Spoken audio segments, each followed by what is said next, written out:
There are many books whose purpose is to help you overcome obstacles and adversity in life, but many of them are big books which might not be very easy to read. But today I have a book to share with you, and it is The Curveball by Colby Sharma. And in this book, you will learn 4 principles that will help you overcome adversity in your life through a very enjoyable story. So let's get into it.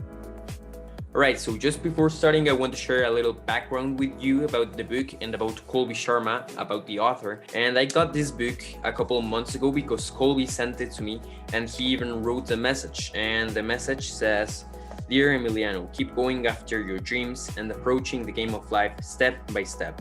I hope this book brings you much joy and inspiration. Regards, Colby." I have been in contact with Colby for a long time now, and he really is a great person. He even sends copies of his book to great causes, to great foundations, and I would suggest you check out his profile on Instagram. It is at Colby Sharma Official, and you will be able to learn more about him there. So now I want to get deep into the book by sharing with you the first principle shared in it. And the first one is one pace at a time. So in life, many times we might come to face big challenges, big obstacles, big failures, big tasks, big projects, whatever.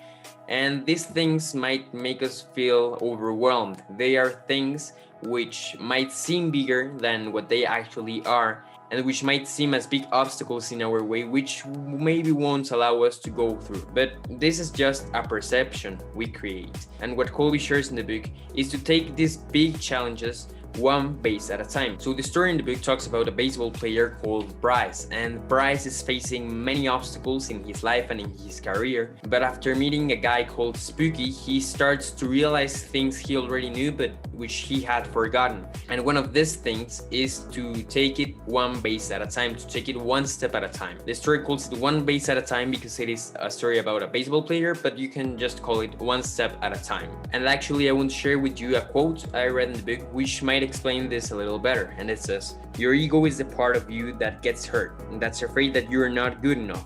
At school, out here in the field, you want to know why the curveball really beat you. The answer is that it didn't beat you. You did. Your ego did. Because the curveball loves the part of you that's afraid. It loves your ego."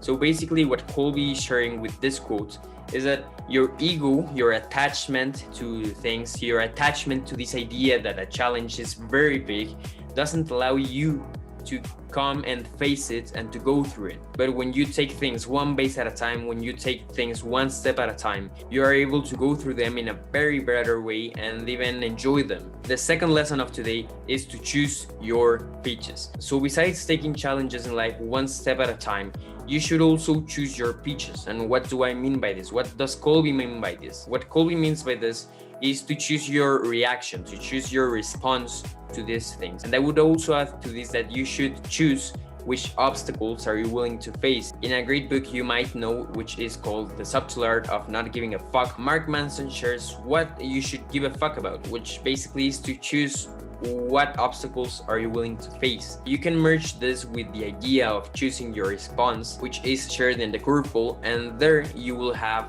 a new way, a new perspective to approach challenges, to not just choose your response, to not just choose how you decide to face these obstacles, but also to choose which obstacles are you willing to face, because there might be many inevitable things in life, many inevitable things we all have to go through, but there are also inevitable things that depend on each person and that are relative to the life of each person.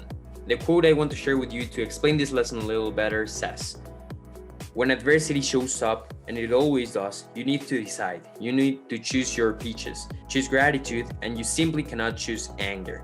Choose love, and you can't choose fear. You can't hold them both at the same time."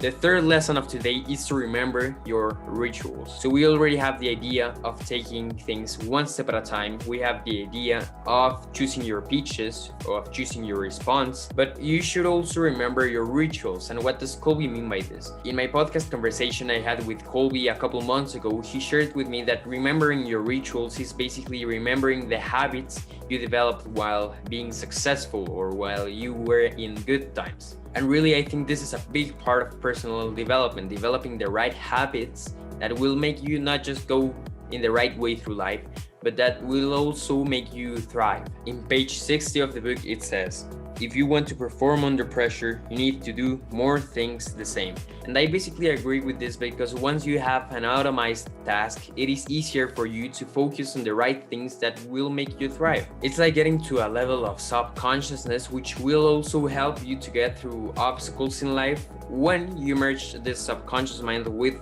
the conscious mind. And the fourth lesson of today, the last one, is adversity is a team game.